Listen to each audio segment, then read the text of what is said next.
Good morning, everyone.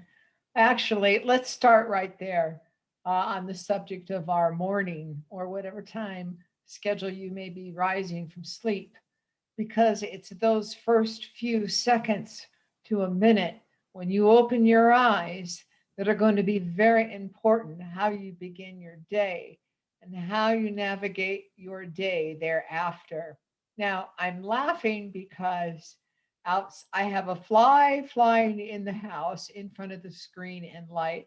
There is a chicken clucking outside and a thunderstorm beginning. So I'm not sure how this will go, but kind of interesting. This will be how it'll be my challenge. Anyway, no matter our age, whether we work or are unemployed, go to school, or are retired, many of us awaken with negative thoughts, fearful thoughts, thoughts of anxiety, or a to do list. Or in my case right now, the fly on my left passing the screen and the noise outside. Ah, well, okay. You'll have to excuse me, and we'll just try to ignore them all because that's what we're discussing this morning. These are the thoughts that can sabotage us before we even get up out of bed. And for many of us, set our day on a negative note. Now, I know there are people out there who wake up in the morning all chipper, smiling and singing. Well, I was not one of them growing up. This was not my natural disposition, even as a child. My entire family is probably laughing at this right now. And that morning grumpiness only increased as an adult with life's added responsibilities, many of which we all know out there. So this practice, and that's all it is a practice, was, and you get better at it, by the way, was essentially to my overall well-being. If I wanted to live a prosperous, healthy, and joyous life, and a family who would speak to me in the mornings.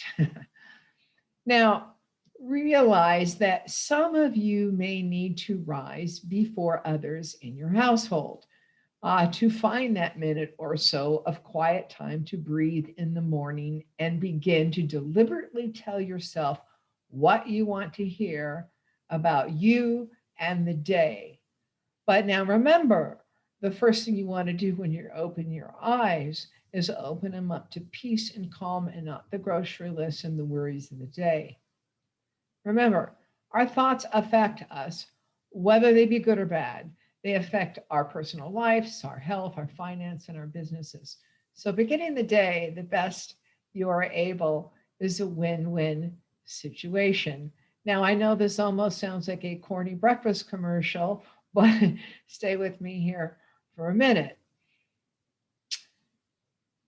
At first, I had to keep a small list of good thoughts and affirmations that I could look at the minute I opened my eyes to train and retrain my first thoughts of the day. You can wake with sound as well, soothing, uplifting music and such. And I do that in addition to everything else. Anything that ensues a peaceful environment for a few moments.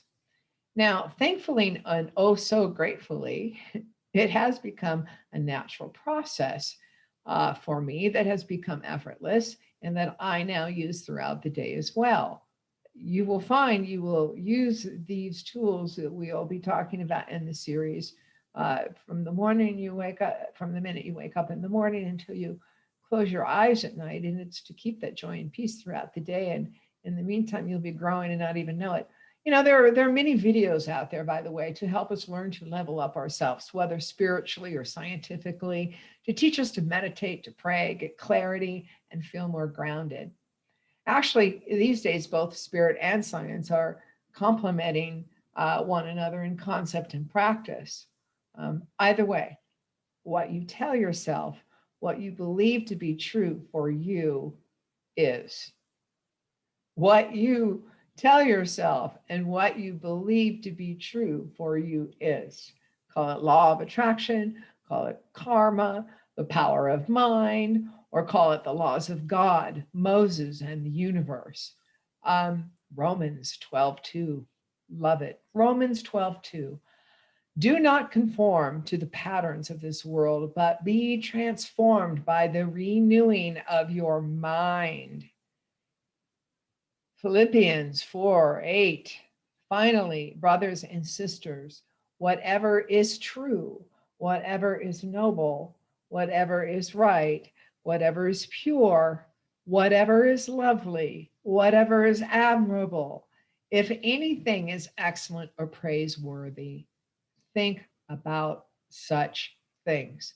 Now, this is what we're being taught in the Christian faith on the same thing. It's changing our minds. It's how, Jesus was teaching us on how to change our minds over 2,000 years ago, how to get control of them, and how to make our minds and our emotions work in our physical world. A well-known neuroscientist by the name of Dr. Joe Dispenza writes and speaks on how science has proven that we can rewire our thoughts to be what we want them to be. He has said that, quote unquote, whenever you say, I am anything, you're commanding your mind and your body towards a destiny. Spend time contemplating who you want to be. The mere process of contemplating who you want to be begins to change your brain. The mere process of contemplating who you want to be, just thinking about it, begins to change your brain. The hardest part about change, the hardest part is not making the same choices you made the day before. We talked about this in part one in the intro of how it is we go through the process of healing. Now, sometimes these practices can take us out of our comfort level a little. Anything new we attempt does. But the rewards are so great that once you do, you don't want to turn back. And we always have the choice. No one else can or should make that decision for us. Because if each of us will evolve or enlighten when we've made the choice for change, you'll know. You will know. If you are tired of the life that you are living, the same situations over and over again, the boredom, the drama, the chaos, and all the wrong choices, you will eventually feel the urge for this transformation. We're called to. It's a different road and different timing for all of us, but eventually we all get to this point to feel the urge for the transformation because we know there's more and we want to be more, and we know there's more for us out there. Remember, God only asks that we make the small changes in our life. And in doing so, God and the universe, karma, it will all take care of the big things. Faith and belief in that and in yourself will move your mountains, large and small, because that's faith. That's the God-given gifts we were given. And if you are already on this journey, keep going. Keep the good vibes you hold and enjoy your harvest because it does not end. It keeps on keeping on. You know, we can feel better and we can be a better person. We can have a better life, or we can stay stagnant where we are, whether it be emotionally, mentally, spiritually, or physically. And I think we all know the choices we'd rather have, and we can. We are able if we make a little, if we just take, and we can with a little bit of practice. Training and changing our mind one day at a time, having presence in the moments, and gratefulness, an overused term yet underused action, which by the way is the key to transformation in our lives in every aspect, and we'll get to that soon enough as well. So today, let us just start from the very beginning and just simply breathe and wake up to good thoughts and feelings. I understand this may seem too basic, but please don't dismiss it. It's much like gratefulness in that it can be swept under the carpet. And some of the most simplistic actions that we can take and the most simplistic thoughts that we can have are the most powerful.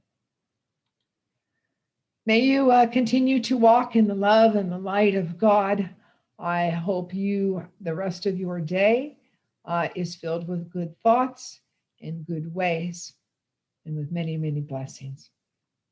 All righty. We'll see you next time, everyone. See you later. Good morning, good night, whatever it is. Take care. Great blessings.